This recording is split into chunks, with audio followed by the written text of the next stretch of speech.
Nessa aula, vamos começar a conversar sobre contribuição, na verdade, contribuições das empresas, tá? Então, aqui, Lei 8.212, capítulo 4, artigo 22. Esse nosso artigo 22 nos diz que a contribuição a cargo da empresa destinada à Seguridade Social, além do disposto no artigo 23, que lá se tem a previsão de outra contribuição da empresa, né, que é sobre a receita, o faturamento, sobre o lucro. Então, aqui a contribuição da empresa vai ser de 20%. 20% sobre uma base que vocês já conhecem. Quando se trata de empregado e avulso, a base de cálculo do empregado, salário de contribuição, a base de cálculo da empresa, remuneração, ela vai ter a mesma composição. Eu posso dizer que tudo que integra o salário de contribuição integra a remuneração. A única diferença entre a base do trabalhador e a base da empresa é que a base do trabalhador é a remuneração até o teto. E a base, né, do trabalhador, remuneração até o teto, da empresa, remuneração sem teto. Então, no caso de uma empresa que contrate empregados e avulsos, ela vai contribuir com 20%, está aqui o percentual, 20% sobre o total da remuneração paga, devida ou creditada a qualquer título durante o mês aos segurados, empregados e avulsos que lhe prestem serviço.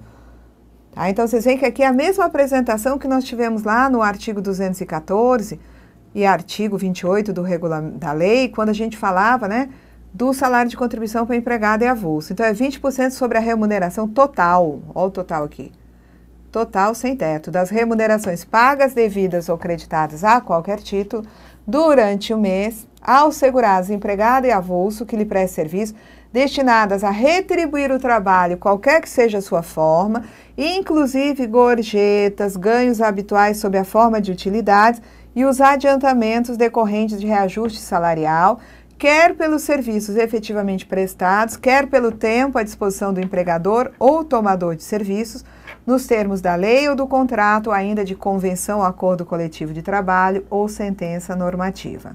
Então, a empresa paga 20% sobre a remuneração de empregados e avulsos, e essa base da contribuição da empresa é a totalidade da remuneração paga, devida ou creditada a qualquer título durante o mês, inclusive gorjetas, adiantamentos e utilidades habitualmente pagas, tá? Vamos lá. A contribuição a cargo da empresa para a Seguridade Social, tá? Vai ser também, né, destinada ao custeio do seguro contra acidente de trabalho. Então, para o financiamento do benefício previsto nos artigos 57 e 58 da Lei 8.213, isso aqui, a empresa vai contribuir, então, para custeio desse benefício. Qual é o benefício do artigo 57 e 58? É a aposentadoria especial. Então, para custeio da aposentadoria especial e dos benefícios concedidos em razão do grau de incidência de incapacidade laborativa decorrente dos riscos ambientais do trabalho.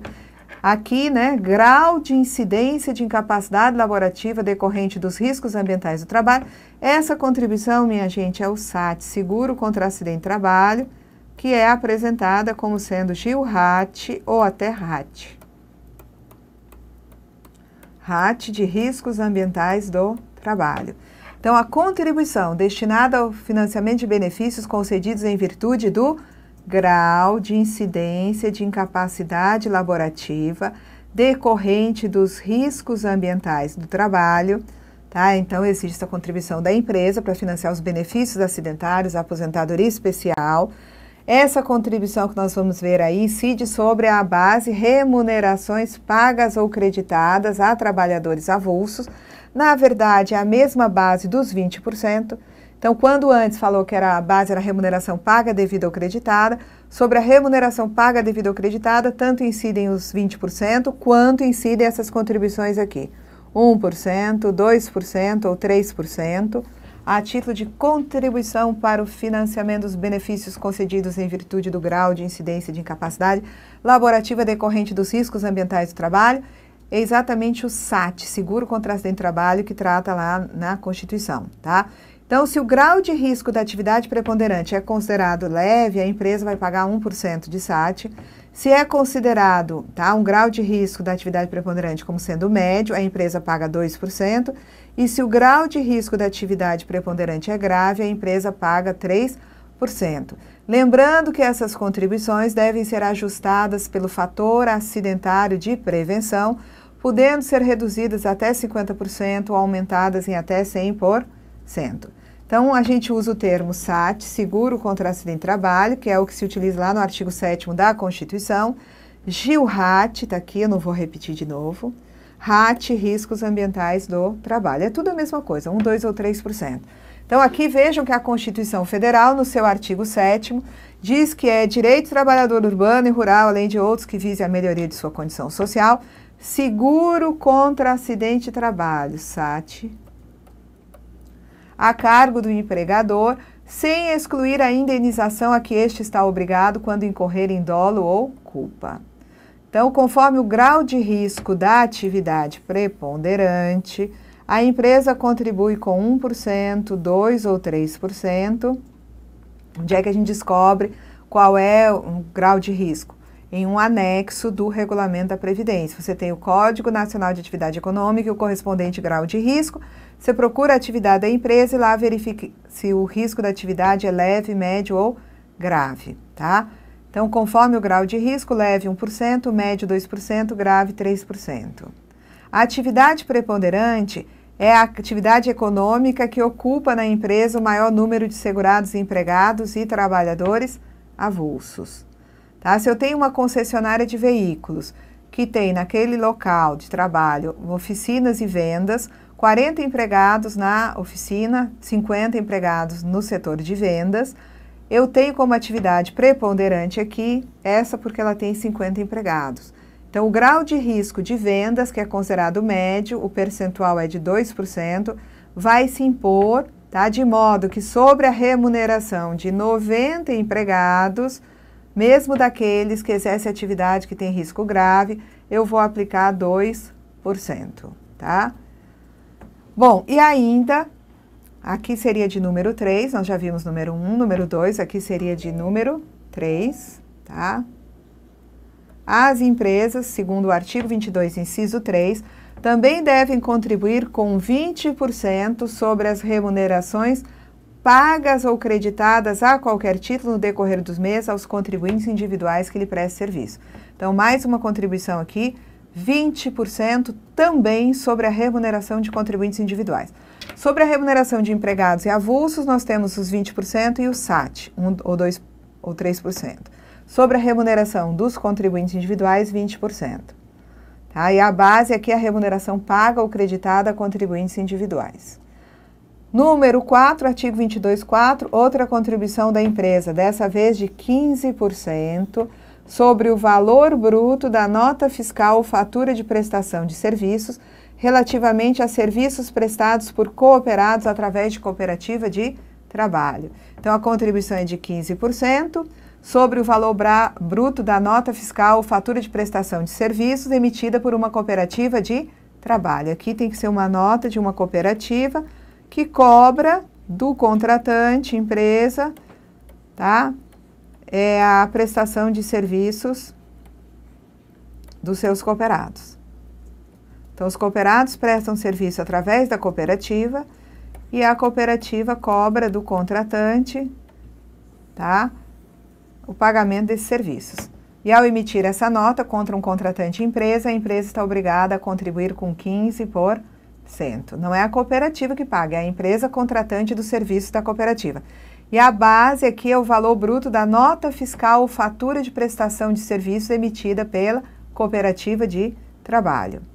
Então, vamos ver aqui. Uma empresa, em geral, ela tem a contribuição de 20% sobre a remuneração de empregados e avulsos. Vai pagar também um SAT de 1, 2 ou 3% sobre a remuneração desses segurados.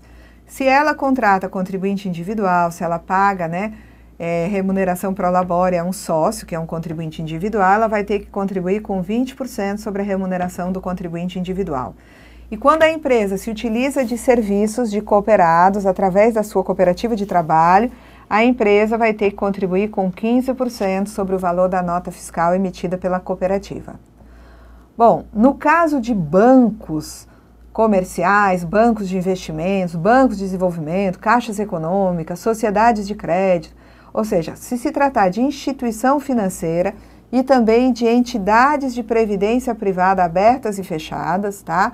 Então, vamos ver aqui, tem banco de todo tipo, comercial, investimento, desenvolvimento, caixa econômica, sociedades de crédito, financiamento e investimento, sociedade de crédito imobiliário, sociedades corretoras, distribuidoras de títulos e valores imobiliários, empresas de arrendamento mercantil, cooperativas de crédito, seguradoras, tá? Também trabalhando com capitalização, agentes autônomos de seguros e de crédito, tudo instituição financeira e mais as entidades de previdência privadas, as abertas também são instituições financeiras e as fechadas não, né? Mas todas elas, além das contribuições referidas nesse artigo, e no artigo 23, é devida a contribuição adicional de 2,5%, contribuição adicional, sobre a base de cálculo definida nos incisos 1 e 3. Vamos ver aqui. Então, aqui, onde as outras pagam 20, inciso 1, ela paga mais 2,5%, totalizando aí 22,5% sobre a remuneração de empregados e em tese de avulsos, né? Quando ela tem, né, contribuinte individual lhe prestando serviço, ela vai pagar 20 mais 2,5% sobre a remuneração dos contribuintes individuais. Tá bom? Instituições financeiras e entidades de previdência complementar. Bom, aí no artigo 22, parágrafo 2º, ele diz que não integram a remuneração, que serve de base para a contribuição da empresa, as parcelas que estão no parágrafo 9º do artigo 28. Então, quando eu tenho uma empresa pagando uma indenização do FGTS por dispensa sem justa causa ao empregado, nem ela desconta do empregado, nem ela aplica 20% e o SAT sobre o valor dessa indenização. O que gera contribuição para o empregado, gera contribuição para a empresa. As indenizações, as parcelas de natureza instrumental e tal, que não geram contribuição para o empregado, não integram o salário de contribuição, também não integram a remuneração, que é a base de cálculo das contribuições da empresa. Bom, o Ministério do Trabalho e da Previdência, tá? Isso aqui vai ser, né, feito hoje pelo Ministério da Previdência, aqui, esse regulamento, a lei e o regulamento, vocês veem que ora é Ministério da Previdência e Assistência Social, ora é Ministério do Trabalho e Previdência, ora é Ministério só do Trabalho, ora do Trabalho e Emprego, porque só as alterações vão acontecendo no decorrer do tempo e cada vez os ministérios mudam de nome. Então, aqui quem vai fazer isso é o Ministério da Previdência. Hoje é só o Ministério da Previdência. Pode alterar, com base nas estatísticas de acidente de trabalho apuradas em inspeção, o enquadramento de empresas para efeito da contribuição de 1%, 2% ou 3%, a fim de estimular investimentos em prevenção de acidentes. Então, o Ministério da Previdência, ele faz um controle estatístico e epidemiológico da ocorrência dos acidentes de trabalho, ele faz esse controle por segmento de atividade, no sentido de que, né, os diversos segmentos têm o seu enquadramento, né, na tabela do seguro de acidente de trabalho. Então, é possível, se um determinado segmento tem uma redução da ocorrência de acidentes de trabalho, que esse segmento tenha também uma mudança no seu enquadramento, passando de grave para médio ou de médio para leve. Isso é possível de acontecer. E a outra coisa importante é que com a criação do fator acidentário de prevenção, eu não tenho, tá, ajuste do SAT por segmento, eu tenho ajuste de SAT, do seguro de acidente de trabalho, individualizado por empresas. A gente vai ter em seguida a contribuição, né, da empresa em geral, nós vamos ter, né, um momento que nós vamos olhar especificamente para o SAT, para o fator acidentário de prevenção, e vamos conseguir visualizar isso daí, tá? Então, vamos lá. O Poder Executivo, ouvido o Conselho Nacional de Seguridade, vai estabelecer mecanismos de estímulos às empresas que se utilizem de empregados portadores de deficiência física, sensorial e mental com desvio do padrão médio. Não temos mais Conselho Nacional de Seguridade Social, tá? Ok? Então, aqui não existe também estímulo à empresa que utiliza empregado portador de deficiência física, sensorial e mental com desvio do padrão médio. Então, isso aí era uma previsão que não se materializou e o Conselho Nacional de Seguridade, inclusive, já foi extinto.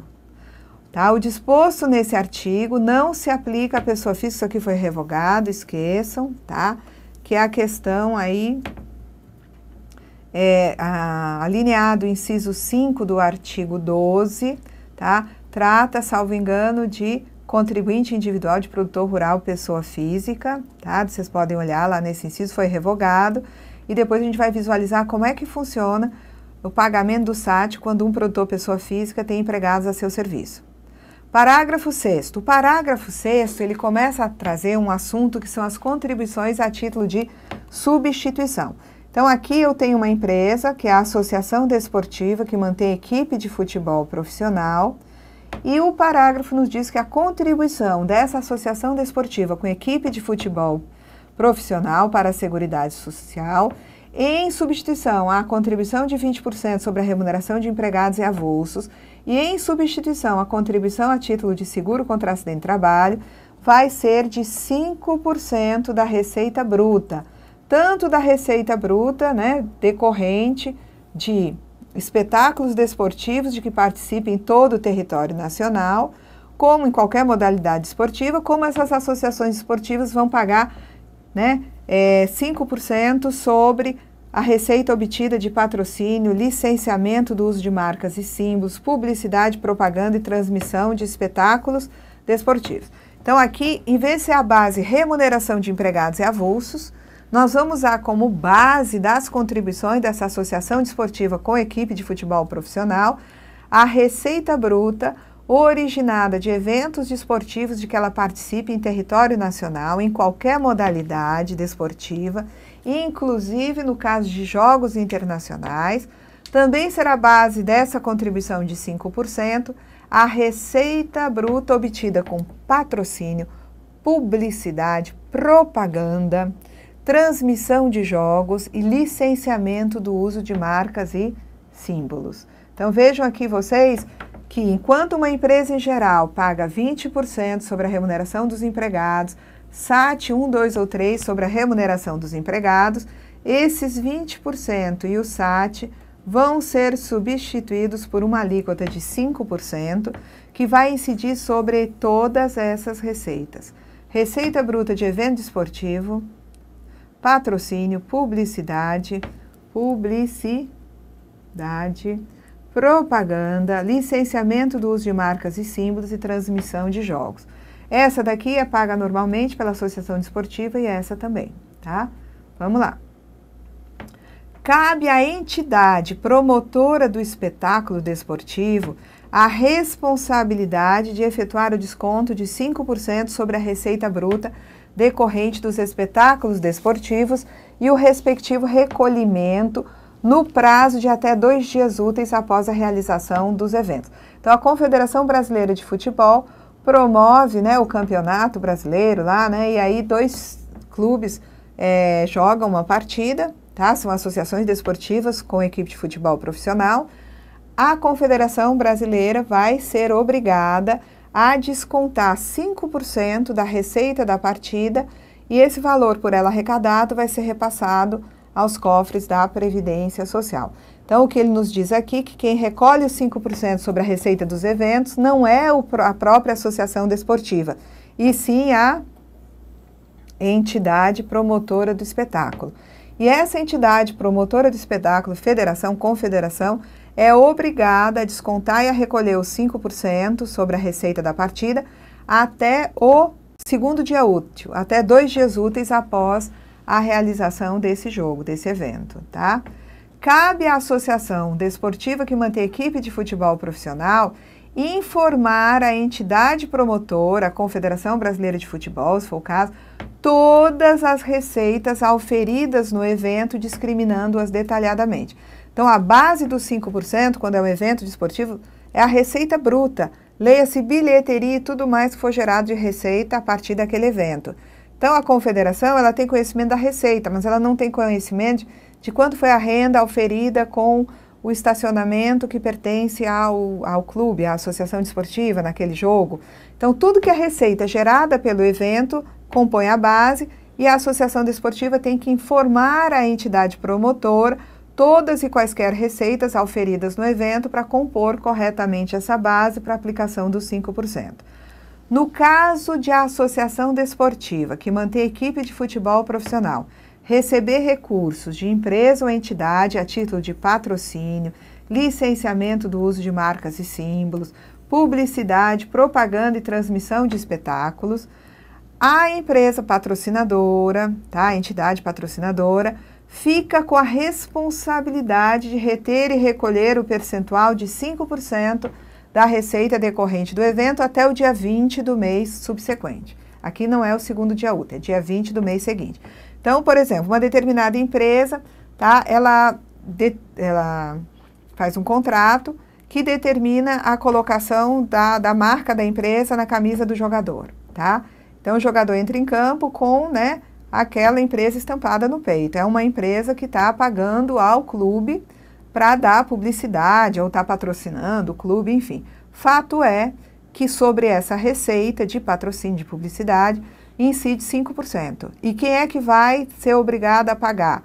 O ônus é do clube de desembolsar, porque ele deixa de receber 5% do patrocínio, mas é a empresa patrocinadora que, ao repassar a receita do patrocínio, retém essa contribuição de 5% e repassa aos cofres da Previdência até o dia 20 do mês subsequente, ok?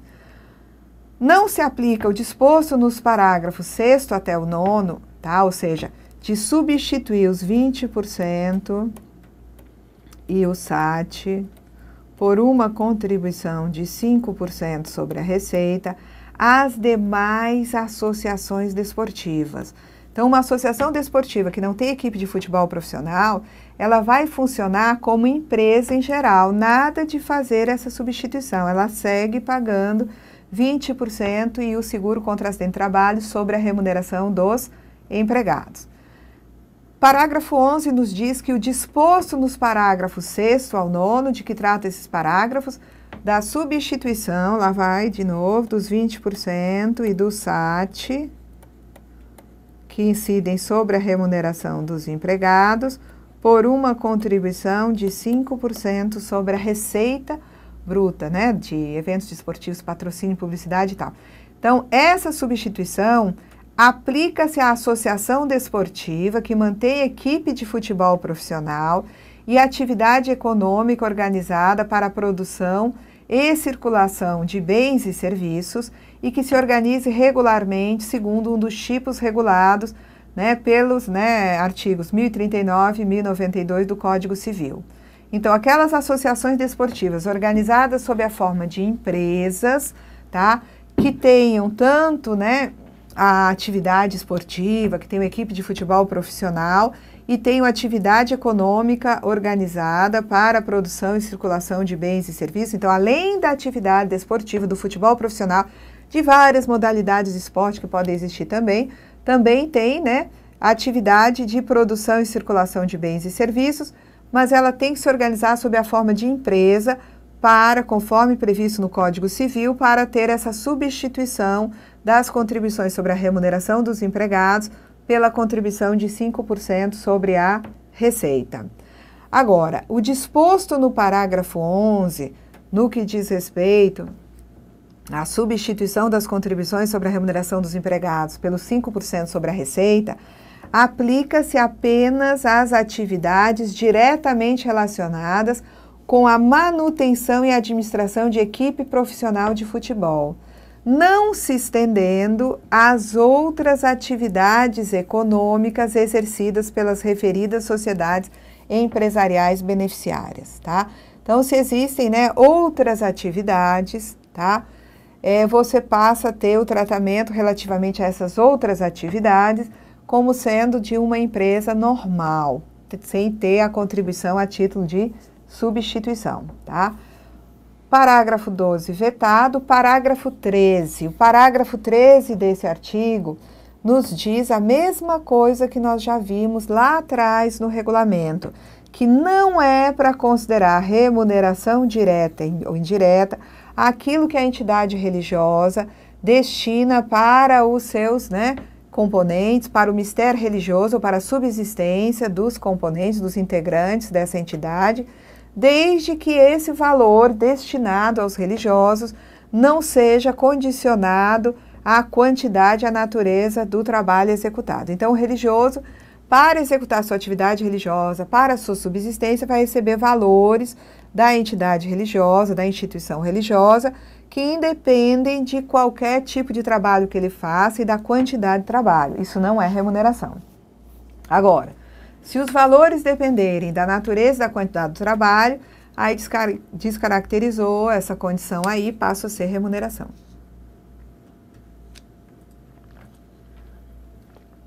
Vamos lá. Tá? Vamos para a próxima. Bom, aí nós vamos para a contribuição da empresa e do empregador doméstico, conforme previstos no regulamento, tá? Então, aqui no regulamento, eu vou deixar para a próxima aula, nós vamos ver repetir as disposições da Lei 8.212, mas com uma diferença. Na Lei 8.212, o artigo 22 tratava das contribuições da empresa e também do SAT. Aqui eu vou ter a divisão. O artigo 201 do regulamento trata das contribuições da empresa em geral, né? Também de contribuições de produtor rural, pessoa jurídica, e dos 15% aí da cooperativa, que a gente já viu. E o artigo 202 é que vai tratar do seguro contra acidente de trabalho. E daí a gente vai ter que examinar depois também o 202A, que trata do fator acidentário de prevenção, tá? Então, nós vamos parar aqui. Na próxima aula, iniciaremos o exame das contribuições da empresa, com mais detalhes que são trazidos pelo regulamento da Previdência Social. Até lá, gente!